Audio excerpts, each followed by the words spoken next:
আমি আমি কনককে অফিসে ডেকে পাঠিয়েছি? ছোট মা, তুমি কি বলছো? আমি কিছু বুঝতে পারছি না। ও রানী তো বলেছিল তোমার সাথে কি আমার জন্য গিফট কিনবে।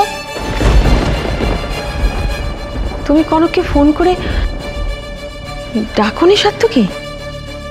ছোট মা, আজকে তো অফিসে ছুটি দেওয়া হয়েছে, আমি কেন কনককে অফিসে ডাকবো? আমার কিন্তু খুব চিন্তা হচ্ছে ঝিলমিল, ব্যাপারটা অন্যদিকে করাবে না তো? শোনো, বেশি চিন্তা করলে কিন্তু পুরো ব্যাপারটা স্পয়েল হয়ে যাবে।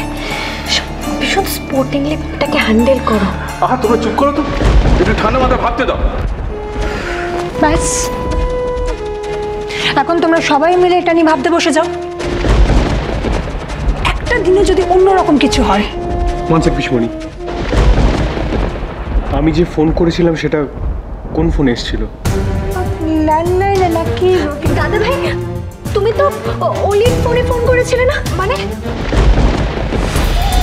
বধূবরণ সোম থেকে রবি প্রতিদিন দুপুর 1টায় স্টার জলসায়।